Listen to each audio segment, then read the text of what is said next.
یہاں ایک سوال ذہن میں آ سکتا ہے کسی کے بھی کہ روزہ کس لیے ہے؟ تاکہ تقوی حاصل ہو۔ توجہ سے سننا یہ سوال۔ اچھا، یہ روزہ جو تقوی کا موجب بنے گا کون سا روزہ؟ جو قبول ہو جائے یا چاہے قبول نہ بھی ہو؟ جی، جو روزہ قبول ہو جائے وہ روزہ تقوی کا موجب بنے گا، اس سے تقوی آئے گا۔ روزہ قبول کب ہوگا؟ جب تقوی ہوگا۔ اس لیے کہ قرآن نے کہا ہے انما یتقبل اللہ من المتقین، اللہ اعمال کو قبول متقین ہی سے کرتا ہے۔ پتہ نہیں سوال واضح ہو رہا ہے یا نہیں؟ بھائی تقوی ہوگا، انسان متقی ہوگا تو روزہ قبول ہوگا، متقی نہیں ہے تو روزہ قبول نہیں ہے، روزہ قبول نہیں ہے تو وہ اس سے تقوی نہیں آئے گا۔ قرآن کیا کہنا چاہتا ہے؟ دونوں قرآن کی آیتیں ہیں بھائی۔ اگر ایک بات میری ہوتی ایک قرآن کی ہوتی تو آپ کہہ سکتے تھے آپ کی بات غلط ہے۔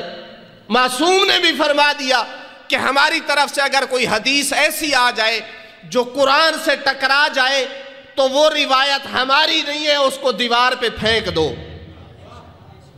کوئی بات ہماری قرآن کے خلاف نہیں ہو سکتی ہے۔ لیکن یہاں دونوں قرآن کی آیتیں ہیں۔ ایک آیت کہتی ہے روزہ رکھو تاکہ متقی بن جاؤ، دوسری آیت کہتی ہے متقی ہوگے تو تمہارا عمل قبول ہوگا۔ تو تقوی پہلے ہے یا روزہ پہلے ہے؟ ایک آیت کہتی ہے روزہ رکھو گے تو تقوی آئے گا اور روزہ بھی وہ جو قبول ہو جائے، دوسری آیت کہتی ہے تم متقی ہوگے تو تمہارا روزہ قبول ہوگا۔ جس جس کو سوال کی سمجھ آ گئی ہے وہ درود بھیجے محمد وآل محمد۔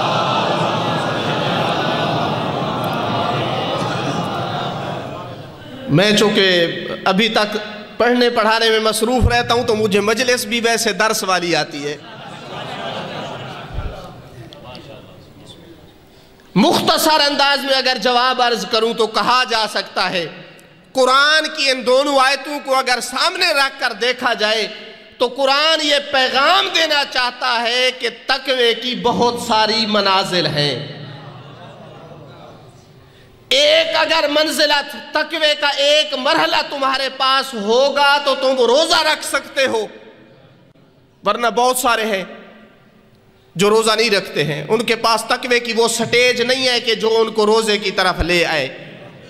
ان کے اندر اتنا خوف خدا بھی نہیں ہے کہ ماہ رمضان کے 30 روزے رکھیں۔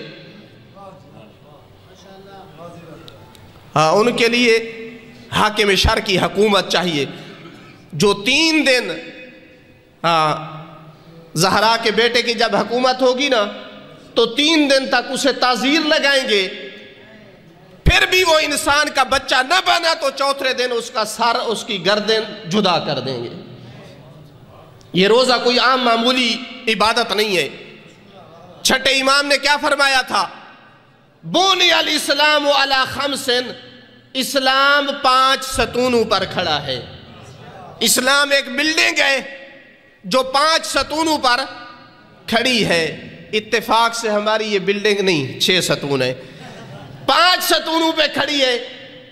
ایک ستون کا نام نماز ہے، دوسرے ستون کا نام جی ہاں امام نے جس ترتیب سے بیان کیا ہے، دوسرے ستون کا نام زکوٰۃ ہے، چونکہ قرآن نے بھی نماز کے ساتھ ساتھ زکوٰۃ کا تذکرہ کیا ہے۔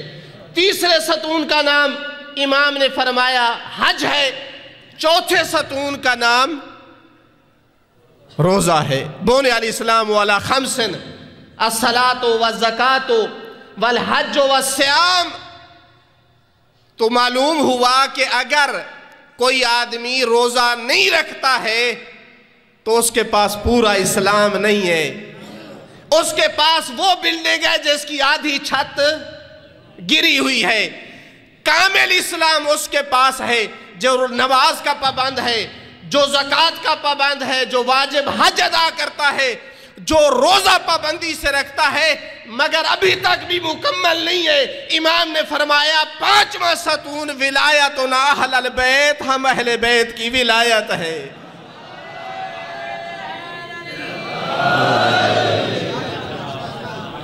اب ممکن ہے کہ کوئی سمجھتا کہ یہ پانچوں برابر ہیں، یہ نماز ہے، یہ روزہ ہے، ارکان اسلام ہے، ولایت اہل بیت بھی ایک رکن ہے۔ ممکن ہے کوئی راوی سمجھتا کہ یہ پانچوں کے پانچوں برابر ہیں۔ اس کے ذہن میں آیا کویسچن، زرارہ نے پوچھ لیا، اللہ بھلا کرے ان راویوں کا، خدا ان کے درجات بلند کرے۔ ایسے سوال کرتے تھے، ائمہ جواب دیتے تھے جن سے آج ہم فائدہ اٹھا رہے ہیں۔ کہا مولا یہ سب کے سب برابر ہیں، یہ پانچوں کے پانچوں ستون برابر ہیں؟ تو امام نے جواب میں فرمایا نہیں، ولایتنا افضل، اگرچہ یہ پانچوں ستون ہیں مگر ہماری ولایت افضل ہے۔ امام نے پھر وجہ بھی بتا دی، فرمایا اس لیے افضل ہے کہ اگر کوئی نماز نہیں پڑھتا، روزہ رکھتا ہے تو اس کا روزہ ہو جاتا ہے، اگر کوئی روزہ نہیں رکھتا حج پہ چلا جاتا ہے تو اس کی حج ہو جاتی ہے۔ سمجھ آ رہی ہے بات کی؟ اگر کوئی واجب حج ادا نہیں کرتا مگر نماز پڑھ رہا ہے تو اس کی نماز ہو جاتی ہے۔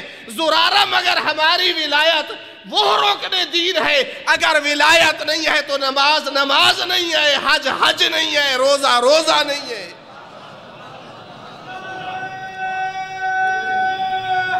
حیدری تو قرآن کی ان دونوں آیتوں کو سامنے رکھا جائے تو قرآن یہ بتانا چاہتا ہے تقویٰ کی منازل ہیں، مراتب ہیں۔